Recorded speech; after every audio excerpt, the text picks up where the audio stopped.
Excelsior, dear listeners!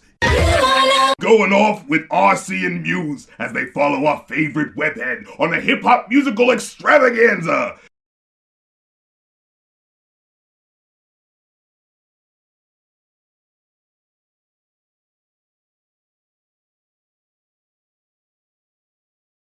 And we've got 2 album requests. That's right. And we were just talking about this before we got started, but we got another Discord request. That's right, this time coming from my Patreon Discord. And if you would like to make this a recurring thing, you can be one of the contributors to that Patreon and be another one of the people who really wants to specifically request albums of soundtracks very specifically. It is weird that we are 2 for 2 in that, but that's just the way it goes. But we're gonna start with Ya Boys, requested by Ben Colling. It is the Underachievers with Indigoism. Interestingly enough, their name, Underachievers, I would venture to say does not suit them. When I started listening to this, it was just like, off the bat, like track 1 is like, alright, first things first, let's start this rap shit. I was like, oh okay. I've never heard a colder open to an album than, seriously, it's not even 1 second in. I haven't even had a chance to get a taste of what the beat sounds like yet. First things first, let me lay it down. They are almost overachievers. I'm not going to say to their detriment. No. But I will put it this way. We took the notes on this to review it last week, and because of life, we decided to take last week off, gather ourselves, and with a bit clearer heads, and do it this week. So I haven't listened to this Underachiever album since then, and I haven't exactly wanted to, and let me explain. I ranked just about every song on this album pretty favorably. I don't think I rated anything lower than let me check, nothing lower than a 3, and even then there were only a couple of those. They're very competent, but I didn't enjoy it, if that makes sense. I've been watching a lot of wrestling reviews lately, and I would equate this album to, it's a couple high flyers, and they're super energetic, they're flying all over the place, they're bumping their asses off, they're putting on an amazing show, and then it's over, and then you're like, cool. I don't remember much about that. I remember it was cool. Who was who exactly? Yeah, I didn't remember hardly anything about this album after a week. Nothing really stuck to me, per se. So I tried to do a little refamiliarizing with it, so I wouldn't be completely, showing up to class without my homework. But I gotta level with y'all. Like, I had little to no motivation to re-listen to this album, just cause, I don't know, man, like, it's hard to put into words why, I guess. You're so right, like, they are competent artists, right? They are, competent guys, but yeah, like, I do find it, like, overall, it is a solid groove, and I found that as the tracks went on later, and they got more into the metaphysical aspects of, what they're rapping about, at least in aesthetics, like, in terms of, like, whoa, they're just giving you really cool, like, otherworldly feeling imagery and shit. I was enjoying it, but yeah, I did find myself being like, but what tracks do I remember? Like, if I listen back to them, I could definitely have the moment of, oh, that song's good because of that song's good because of that. But if I, like, blindfolded myself, not blindfolded myself, but if I just, like, went an hour and then came back and said, all right, now look at a track name and remember which one it is. Like, I don't think I could do that, Like, I think I liked her Herb Shuttles, but I can't exactly remember which one that was, Was this a mixtape or an official release? I don't know. It's like, it felt like it was Flatbush Zombies. Yeah, it's a very similar feel. From that same scene. Yeah, like very lyrical. I think they even shout out Flatbush Zombies once or twice on the album. Yeah, really cryptic, dark beats, but there is that sense of just like this is like very talented stuff, but yeah, there's like nothing's poking out at me. You know what I mean? And that feels so weird for guys who are like you said, they're not slouches, they're not lazy. It's just maybe just the production needed a bigger punch. But like I said, as I go through tracks, I do remember like, oh yeah, there's 1 or 2 tracks where like New York that had that epic rock rap beat to it, you know what I'm saying? Like, dur, dur, dur, dur, dur, dur, dur. You know, so it's not like it wasn't bringing some heat, but it just wasn't like, yo, stop the presses, you gotta hear track 3, you know? Now, I do want to give this album props. Like, I did feel like this was... Remember when we listened to Ab Soul and we were like, what? This wasn't what we thought it was. This is what I feel like I thought Ab Soul should have been, right?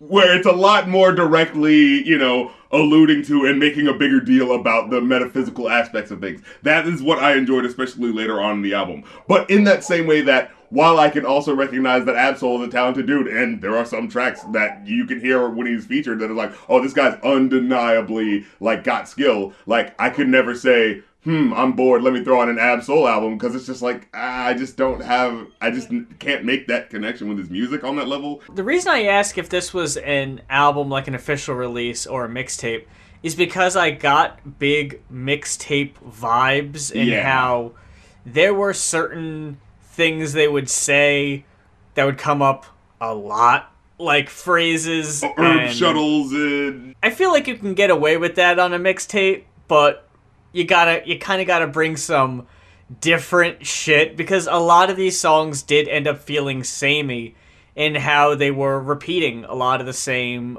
thoughts, phrases. Especially for the first half of the album, it feels very much like every track is us proving ourselves and not necessarily making a song that's wholly different from the last experience so that it's worth going from one track to the next. You know what I mean?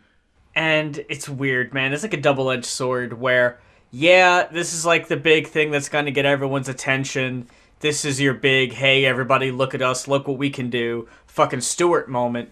But I don't like those where it's like, I'm gonna show you, like, you know, there's so many albums that we listen to where, like, the first track is like, no, I'm gonna speed rap just to show you I can do it. And it's like, just doing all these things trying to get your attention. And it's like, just make a good song. Like, you don't need to do all that shit to, like, impress me. That doesn't impress me. Just have a cool song.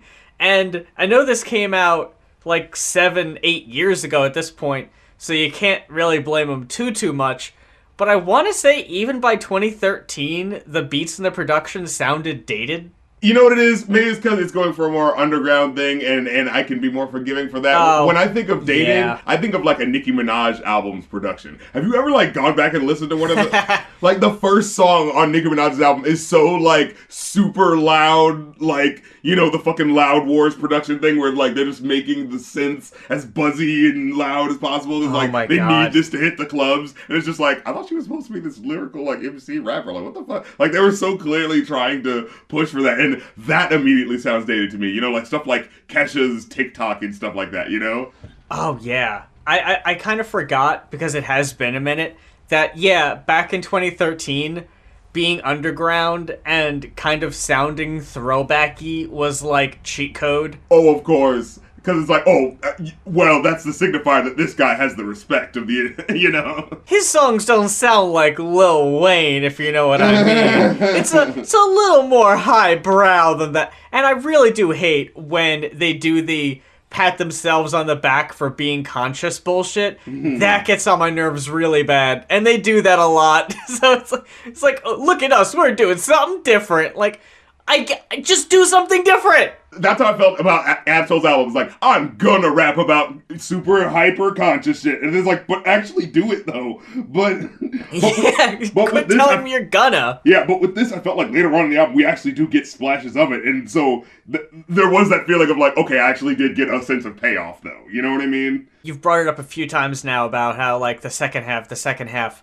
Because this album's an hour, by the time I got to the second half, I was so over their shtick. Yeah. Like, I was kind of getting bored with them because they weren't doing anything different. They kept focusing on drugs all the time. Like, that was something I noticed. Like, so it's like, for this band that I thought was going to be next level Flatbush Zombies. Yeah, they didn't really rise above it until about halfway through the album. Because, yeah, you're right. Like, I'm looking at these lyrics. It's all about rolling up, floating up, that LSD, that potent drug. Like, it's all about, like, we're going to get so high, you guys. But it's just, like, it's just taking slightly too long for the shit to kick in, you know, before we get to the metaphysical shit, you know what I mean? And so, like, they had to stall for time, you know? I highlighted a couple parts that just came off as awkward. And they actually came back to back, track 14 and track 15. Oh my god, is what I think you're gonna say. Maybe. The Mahdi, am I pronouncing that right? I think so, yeah. Mahdi. That sampled the Souls of Mischief, 93 Till Infinity. I actually thought that was kind of a cool flip. But I'm guided by the light, no shine. Soldier of the Father, but I ain't no Christian. Underachievers make believers out of heathens, portraying legends, not greatest presence up in heaven. Oh, that line, I'm up in heaven. Yeah, With I was like, heathens, with heavy, like, no, alright, that's too much. You can do it once. Take it back. You tried it twice. No, I think the one you're thinking about is on, Leopard Shepherd, my friend. Shepherd. I'm Johnny Blaze, see me puffin' my haze, okay? I'm legendary, the book of Eli resides inside me. You'll never drop me, the light gods, we like John Gotti. I'm on my Brent Solomon, respect to God on top me. Go kamikaze, misunderstood like fucking Nazis. Alright? I had to pull up on Genius. I was like, okay, there better be a fucking explanation to that. And I'm just gonna let you tell me if this works for you. Yeah. Can we all agree? Which is never a great way to start a. Oh, this is what he said. This is what he said to defend the line on Tumblr. Yes. Can we all agree that this life is really based on perspectives when it comes to reasoning what is right and wrong? How many people do not like pot, psychedelics, new age stuff, etc., things prevalent in our generation? And what we draw as our defense were misunderstood, correct?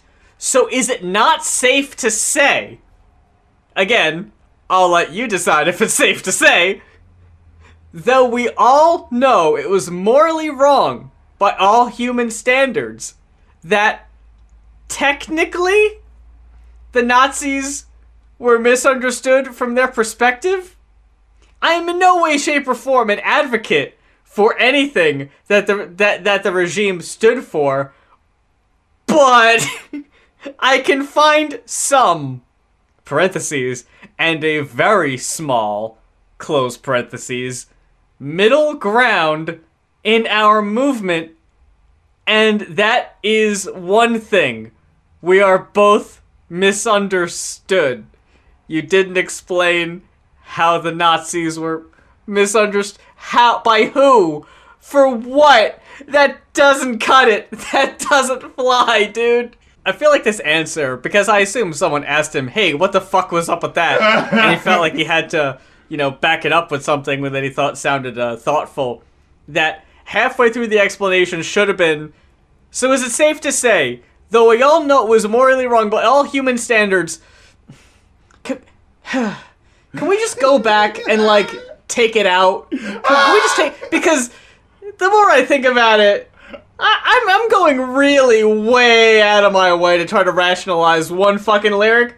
Does it even really need to be there? Can we just go back and digitally remove it, replace it with something else, maybe?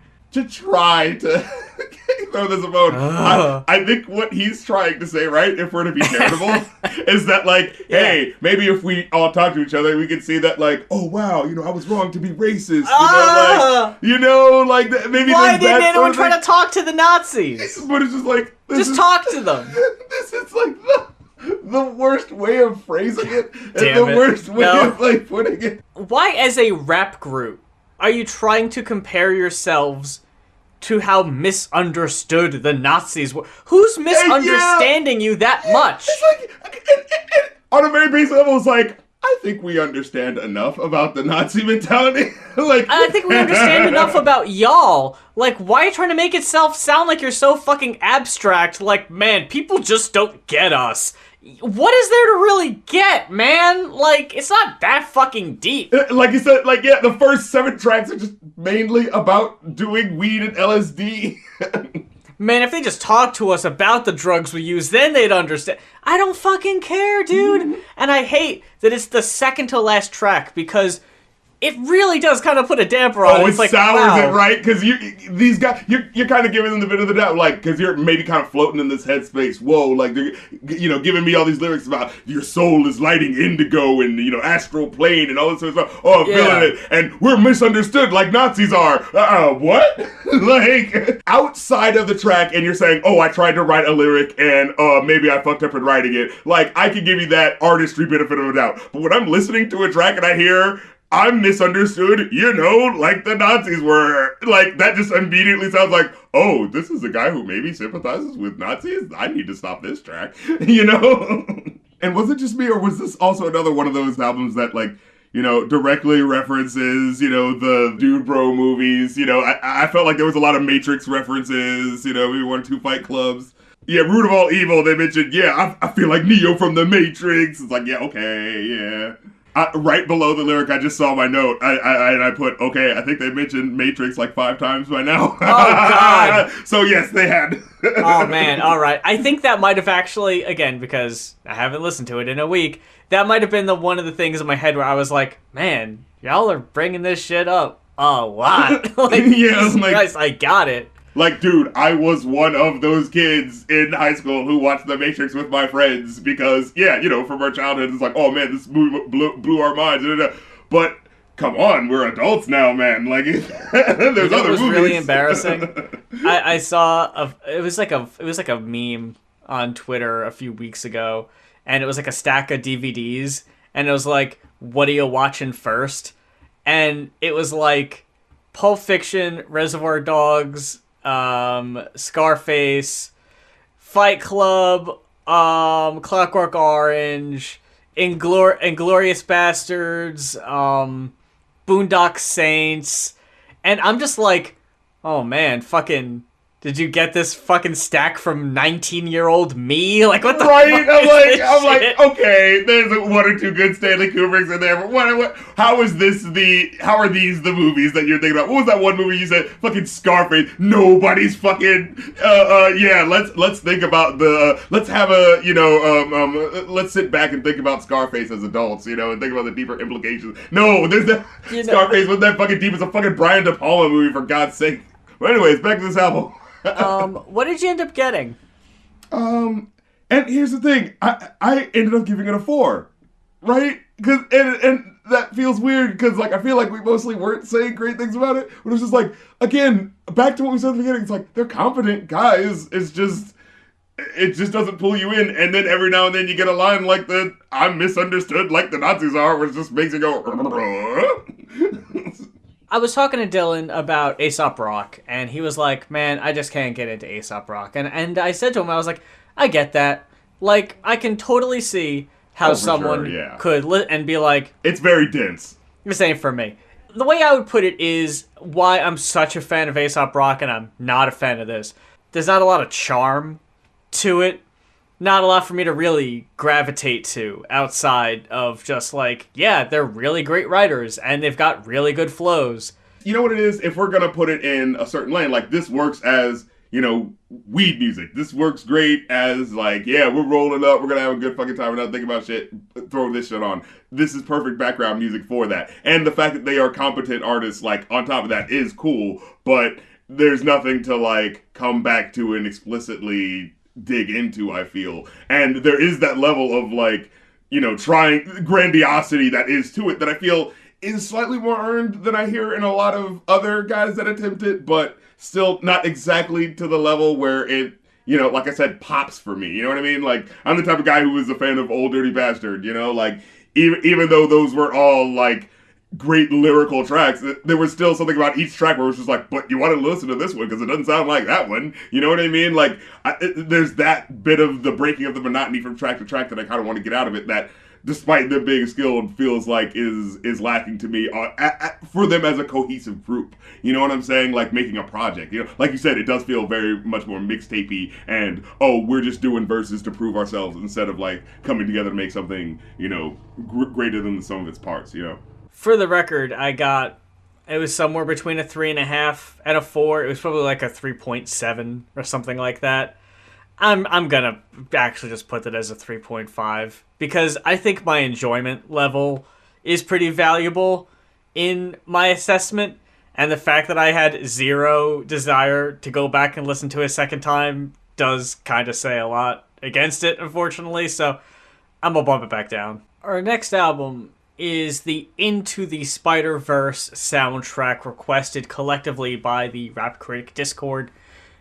And as mentioned earlier, if you want to hit up either our individual Patreons, individual Ko-fis, or our joint Ko-fi at ko-fi.com/goinoff, you can request an album to be reviewed on the show. And if you are in the Discord, you can chat up some other people, maybe pool some money together. If you have some joint interests on an album that you would like to hear us talk about, but you don't have all the money, you can split it, go halvesies or whatever, and request an album as a group. The Into the Spider-Verse soundtrack. I remember being very interested in this album when it first came out, and I listened to it, not all of it a good bit, but there were a couple tracks I listened to, you know, more than others, back when it had originally dropped. And I remember being kind of surprised, I guess, because they managed to get a lot of rappers, some more than others, that are not the most kid-friendly. And they were able to get pretty decent verses out of these people for songs for kids, essentially. Yeah, I think there was like one curse word that you could have missed, and I must have missed it. I don't think I caught it. And what's interesting to me is that, like, when I was listening to the album, like, all this sort of, like, up-and-comers, they actually had, like, the most interesting tracks where it's just like, oh, wow, you know, even if it's not my favorite track, they're still doing something. They're still doing a little something here. And then the people that had the wackest tracks were the mainstay artists like Nicki Minaj and Lil Wayne. It was just like, ugh. You know what tracks I'm talking about? Where No, it's just absolutely. like Lil Wayne was just fucking around like, look at the watch and it's about that time, it's dark times and I'm looking up in the time and... See, that's the thing. Some rappers were able to do I'm not going to rap about my usual stuff. I'm going to kind of try to rap about the topic at hand, or at least do a PG rap, and it actually translated pretty well.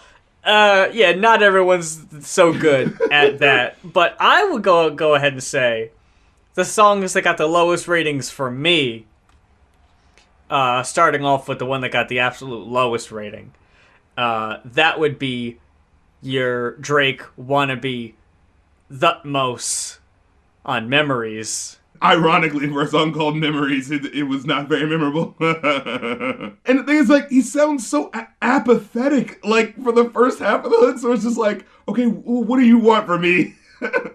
So fucking boring. And I get that, and it's weird, because it is a soundtrack, right? And you kind of got to think about, what role did the song have in the movie? Right. Maybe it was more fitting in the context of the movie. Yeah, but something sad happened, maybe he lost somebody, and this, down-tempo songs gotta play. It works then. know. But yeah, in the context of the album, Jesus, God, no. That's by far the wackest, not here for it at all. Stepping on a little bit of eggshells here. Oh, yeah. Second lowest rated cut would guess. be Hide Hide. by Juice WRLD and Season. Very dull. This is like, oh no, don't make me have to do this. I'm not gonna blame Juice WRLD specifically because I think he sounds fine on here. And I think Season sounds fine. Enough. But the material is so bland. Couldn't care. I couldn't even remotely care about what they were saying or what was going on. And they had the auto-tune on it, which just got obnoxious on this one. And again, it's like, it's playing for this sensitivity, but then it, like, betrays itself by still trying to, like, brag. Like, girls like you are hard to find. I hope you don't mind if I give you the time of your life. Like, like, come on. This fucking Aladdin-ass wannabe. I will show you the... Alright. And so it's like, Oh, I wanted to ask you, though, have you seen the movie Spider-Man Into the Spider-Verse? Well, what do you think? You haven't seen it, have you? No. You son of a bitch! No. You fat, one-eyed, badly dressed, and not to mention no awesome animated movie of 2018 seeing. Not a single one. See, that's the thing. It's not like I saw other ones and didn't see this one. I missed all of them. It doesn't count if you haven't seen this one, goddammit.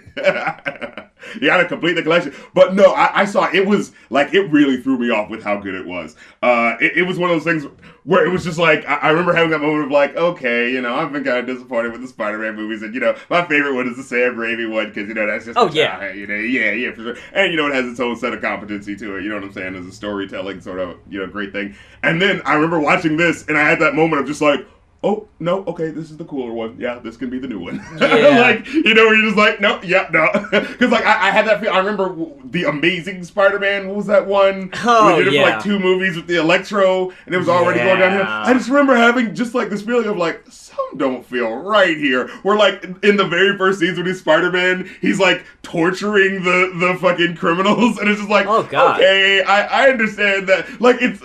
not like torturing like the fucking Batman way, but in the sense of like, like he had stopped the robbery from happening, but he was still like he had him in the car, and instead of like just getting the stuff from him, he was like holding him back, and then shut his mouth with the thing, and then was like doing a whole bunch of other stuff where it was just like, this feels like slightly too much, you know what I mean? Like it felt like one of those like, oh, we're doing this because we have the cool effects to do it, and instead of like, what would Peter Parker act like this? It was one of those things, Well, hey, I haven't seen that one either. I got a couple more low-rated tracks that I gotta shout out. Before we get to the good ones, "Let Go" by Bo Young Prince.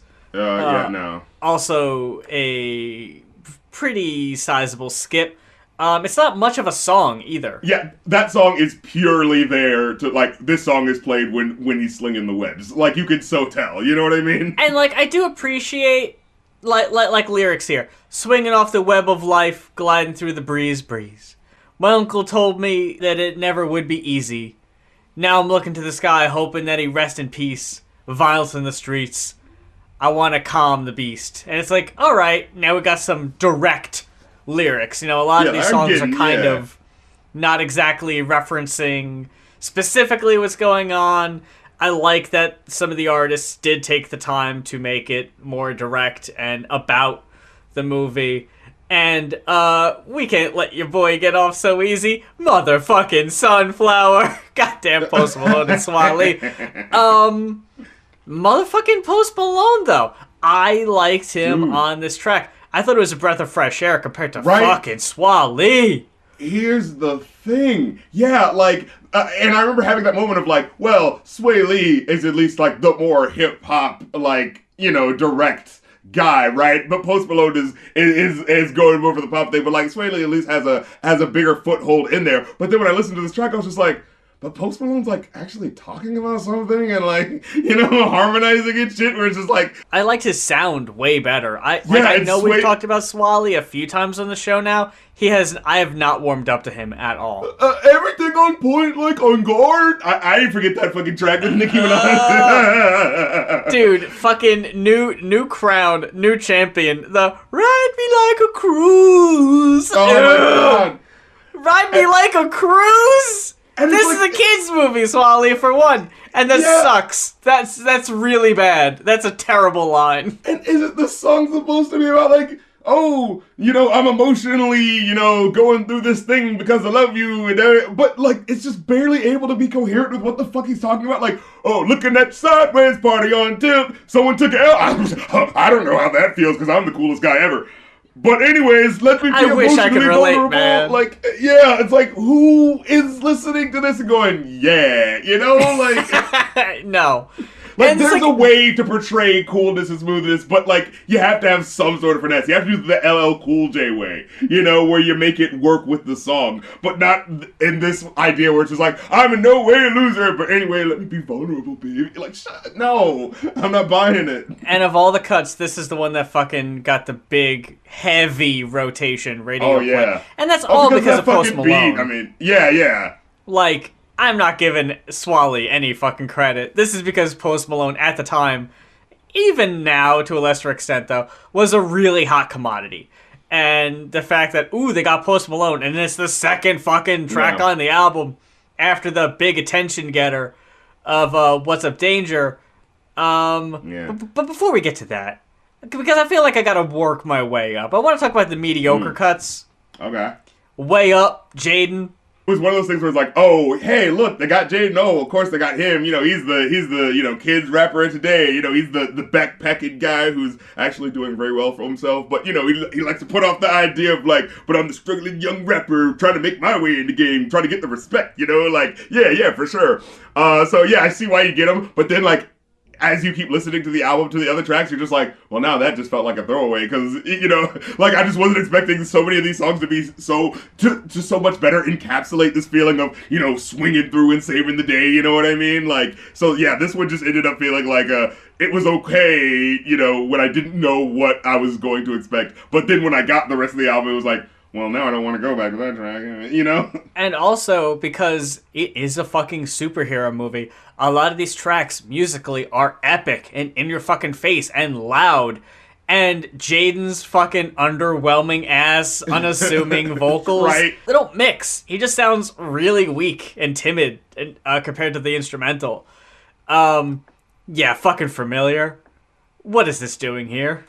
It was one of those things like, I wanted to appreciate it for the sense of like, oh, hey, you know, again, you know, the Afro cute, you know what I'm saying? They wanted to throw out something to the Latina. Yeah. But if it wasn't for Nicki, I think if they got Cardi on this you a cut, dead man for real with the I liked Anuel, AA, Bantu. I liked both of them. I thought they were fine. Nicki Minaj is just ponderous here.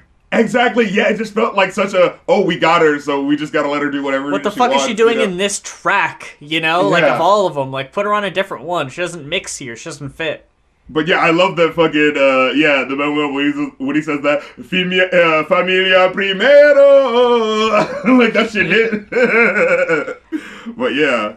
We gotta talk about my boy, who is only on a mediocre cut because of everybody else on it, in my opinion. Ski Mask, the Slump God. Yeah, that's who it was. That's right. Featuring Jacquees, Coy Leray, and Luga Cash. Yeah, right? Like, I hate it because there's so many people on this track that you get, like, a sliver of Ski Mask. And it's like, come on, man. Give me more Ski Mask and I'm good. But I had to write down that Lou Cash got the fucking Flintstones Fruity Pebbles rap. Look, I pull up and I save the day. I gotta do that in a major way. I hate to give too much away, but Elevate is my... Let me check. Highest rated cut. It's high rated, but I gotta give my favorite. What are we? Are we still talking about the lowest rated tracks? Well, we could talk about "Scared of the Dark" by Lil Wayne, Ty Dolla $ign, and Triple X. Since we're talking about the mediocre cuts.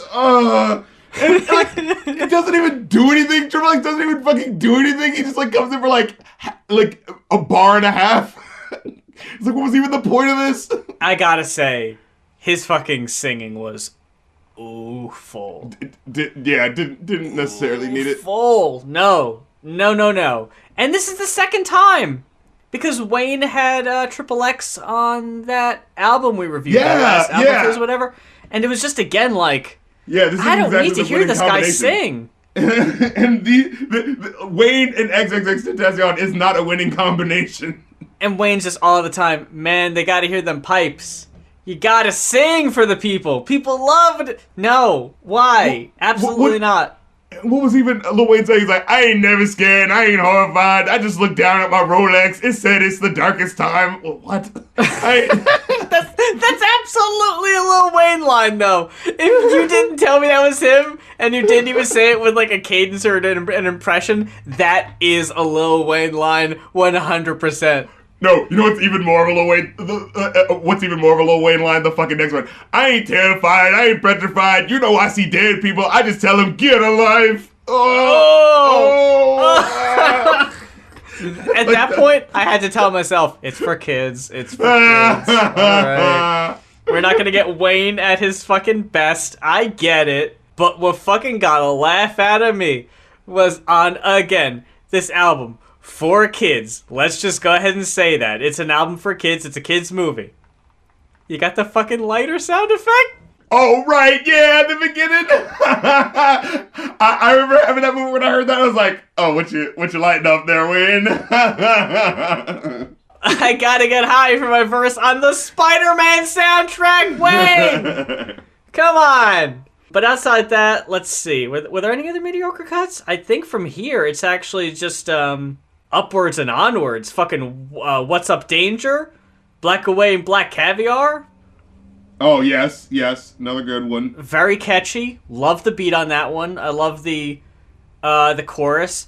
I do gotta say, the Don't Be a Stranger, kind of a weak rhyme. But you get what he's going for. I get it. There is that element of, like, this album overall, just like with the Birds of Prey album from last year, it's like, these aren't exactly the best from these artists, you know? Like, these are the cuts that they had. Yeah, these are the cuts that they had to give. You know, like, here's some extra studio shit we was working on. Fine, yeah, we'll throw in some shit about Spider-Man. Okay. You know? So, like, yeah, there is that level of, like, of course you're not necessarily getting their best. But there was that, I did like the attempt that you know, some of these guys actually really did put on here on some of these tracks. Like I said, well, I just gotta throw it, man. I just gotta ask you the question, bro. Who in here wanna start right? Oh! Yo. Holy shit. Fucking intense. I love that. Oh my god. I was holding on to this whole time. Dude, and here's the thing. All that fucking Tekashi hype boy shit, right? That we always, you know, like, it's not that being a hype boy shit can't be good. It's just actually be saying something, man. When I heard these fucking lyrics, this motherfucker and it wasn't even that deep, but he was still saying some shit. When he had that one line, I don't need no super suit, I'm feeling brave. I fucking stood up. I was like, hell yeah, goddammit. Because I was like, all right, you know, I expect Duckworth to be good. And then the hype dude came in, and I was like, oh, but I'm feeling this shit too. Wait a minute, this is some Onyx shit. Okay. I gotta say, though, Shabuzi made me laugh. Every time, and I think about this, he sounds so fucking silly when he says, let's rock and roll. So hang up, I can see the flow. Down and go. It's a plane. It's a UFO. The way he says UFO. Fucking, it's like, all right. Like, but the thing is, you can tell they're really giving it. Like, they're not, like, no one's calling it in. No one's phoning it in. At least on this cut. Wayne might be phoning it in. Absolutely. He is, this is beneath him. But, yeah, fucking Duckworth. Some of the people that might have a little bit more came to play. Yeah, they got a little bit of something to prove also. Like, let's be honest, this is probably the biggest platform Duckworth has ever had. Yeah. But then you got some other folks who, you know, might be able to rest on their laurels a little bit. Do I not even have it in here? Did I not take notes? Oh, there it is. Fucking Amine. Yeah. I thought it was alright. It was cool. See, that exact cadence that you gave it was alright. The rap verse, I thought, like, yep, this is a typical Amine verse. I think it has a natural fit. It didn't feel forced. But, like, the singing before that... Just the rhyme scheme of, I gotta stop feeling invisible and start feeling invincible. It's just such an easy rhyme, you know? Yeah. Mm-hmm. Like you said, not his strongest cut. Not bringing the A material for the soundtrack when the visuals and the action are going to be getting most of your attention. Right. Anyway, but fucking elevate. That's the goddamn... That's the fucking gold medal right there. And this did not sound like a DJ Khaled song to me. No, DJ Khalil. Oh. Yeah. Oh, you thought you were. You're like, oh my god. I wrote down DJ Khaled. You were thinking. You fucking thought DJ Khaled made a song and didn't say his name on it. You were about to give him credit. You were like, wow, the man has grown humble. Letting the music speak for itself. No, it is DJ Khalil. Oh shit! That's true. I fucking forgot who we were dealing with. I completely forgot. Oh, yeah, fucking Denzel Curry, YB Corday. Everybody brings it. Trevor Rich, Suave.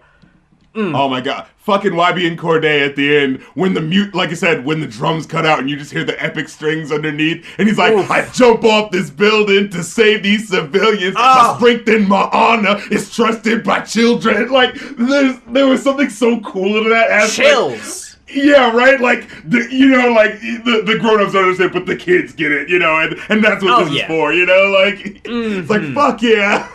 Yeah. And then Home is okay. Yeah, Home was cool. It was a rounding out. It was the credits track. You know what I mean? Yeah, it said it was in the trailer.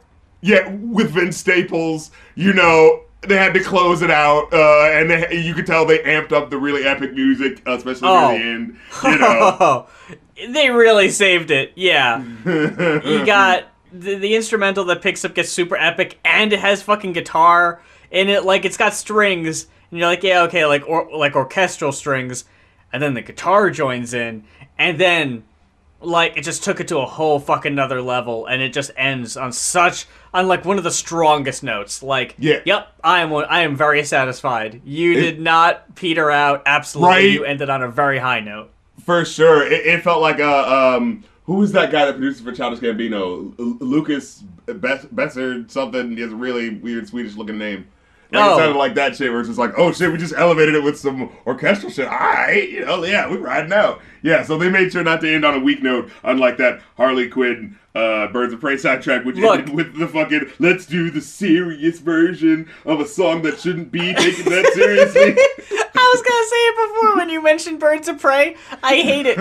I can't listen to when fucking Hit Me With Your Best Shot comes on the radio. I fucking think about, real tough cookie.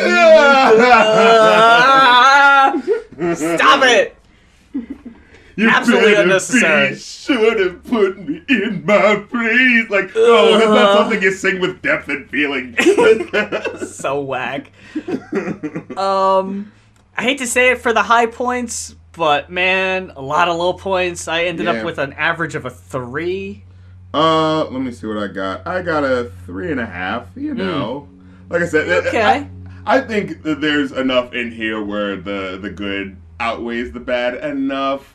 But not enough for it to be a don't pause anything, listen.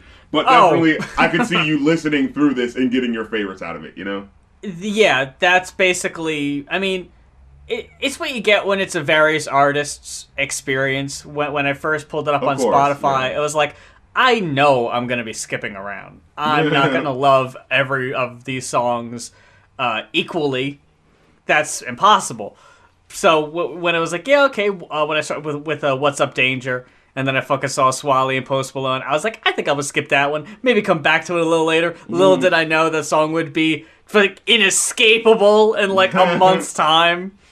But yeah, you get your favorites out of there. I remember adding Amine, fucking Duckworth, Ski Mask, and absolutely the Denzel Curry cut to a couple playlists. There were definitely some standouts, songs that stood out on their own, and I think that's the mark of like a really strong track written for a movie, especially where you don't really need to even know the movie or have the context of it being from a movie. It's like, no, like, this could be its own standalone thing. It's really strong. It doesn't feel like the obligation of, yeah, we wrote a song for a soundtrack for a paycheck. It's like, nah, y'all fucking went in and you didn't hold back.